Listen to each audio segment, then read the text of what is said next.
ఇక గన్ల గర్జనలకు బాంబుల మోతలకు end card పడనుంది. చెరలో ఉన్న బందీలంతా ఇక ఇళ్లకు వెళ్లిపోనున్నారు. చూస్తూనే ఉండండి, కొన్ని రోజుల్లోనే పరిస్థితి మొత్తం మారిపోనుంది. ఈ మాటలు చెబుతున్నది అమెరికాకు కాబోయే అధ్యక్షుడు డొనాల్డ్ ట్రంప్. ఇంతకీ ఆయన చేసిన వ్యాఖ్యలు ఎవరిని ఉద్దేశించినవి, దేనికోసం?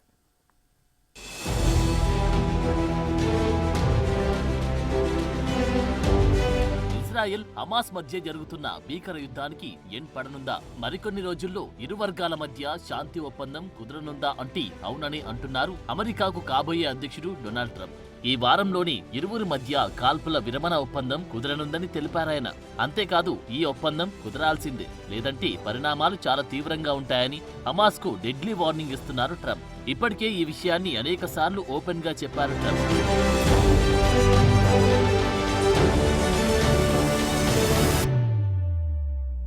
అమెరికా ప్రస్తుత అధ్యక్షుడు జో బైడెన్ ఇటీవల ఇచ్చిన స్టేట్మెంట్లు శాంతి ఒప్పందం కుదరనుందని ప్రకటించారు. ఈ యుద్ధాన్ని ఆపేందుకు తాము కట్టుబడి ఉన్నామన్నారు. దీనిపైనే ట్రంప్ స్పందించారు.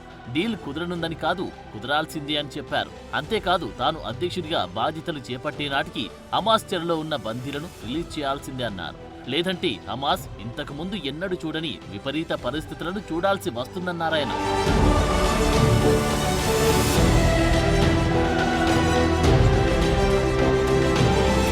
మరోవైపు హమాస్, ఇజ్రాయెల్ మధ్య చర్చలు కూడా ముందడుగు పడుతున్నట్టు తెలుస్తోంది. కొన్ని రిపోర్ట్ల ప్రకారం ఇప్పటికీ కొన్ని అంశాలపై ఇరు వర్గాలు అంగీకారానికి వచ్చినట్టు తెలుస్తోంది. డీల్లోని కొన్ని ముఖ్యాంశాలేంటంటే హమాస్ చెరలో ఉన్న 33 మంది ఇజ్రాయెల్ పౌరులను రిలీజ్ చేయనున్నారు. అయితే ఇందులో మహిళలు, చిన్నారులు, వృద్ధులు, గాయపడిన వారు ఉండాలని కండిషన్ పెట్టారు. దీనికి హమాస్ అంగీకరించినట్టు తెలుస్తోంది. అయితే దీనికి బదులుగా 150 నుంచి 200 మంది హమాస్ ఫైటర్లు పాలస్తీనా ప్రజలను విడిచిపెట్టాలని డిమాండ్ చేస్తోంది హమాస్. దీనిపై ఒక అంగీకారానికి వచ్చినట్టు తెలుస్తోంది.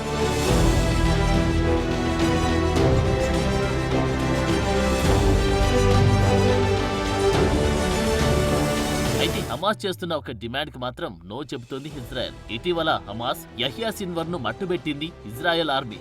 అతని మృతదేహాన్ని అప్పగించాలని డిమాండ్ చేస్తోంది. దీనికి మాత్రం కరాఖండిగా నో చెబుతోంది ఇజ్రాయెల్. అంతేకాదు, ఇజ్రాయెల్ చెరలో ఉన్న హమాస్ కీలక నేతలను కూడా రిలీజ్ చేయాలని డిమాండ్ చేస్తోంది. దీనిపై మాత్రం చర్చలు జరుగుతున్నాయి.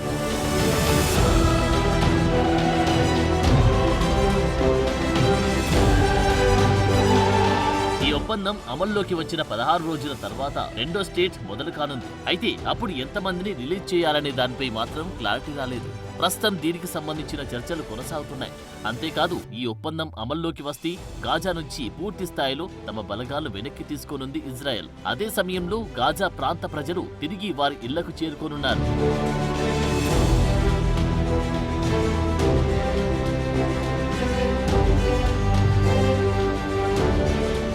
హమాస్ ఇజ్రాయెల్ పై దాడి చేసి మొత్తం 251 మంది ఇజ్రాయెల్ పౌరులను బందీలుగా చేసుకుంది. వీరిలో ఇప్పటి వరకు 94 మందిని విడిచిపెట్టింది ఇజ్రాయెల్. సర్చ్ ఆపరేషన్ లో మరో 34 మంది మృతదేహాలు గుర్తించారు. ఇక మిగతా వారిని విడిపించేందుకు కృషి చేస్తోంది. ప్రస్తుత పరిణామాలు చూస్తుంటే హమాస్ కాస్త వెనుకడుగు వేసే అవకాశాలే కనిపిస్తున్నాయి. ట్రంప్ బాధ్యతలు చేపడుతూ ఉండడం, ఇజ్రాయెల్ దూకుడు, సిరియాలో అసద్ ప్రభుత్వం కూలిపోవడం, హెజ్బుల్లా వీక్ కావడం, ఇలా అనేక అంశాలు ఇప్పుడు హమాస్ కు వ్యతిరేకంగా మారుతున్నాయి.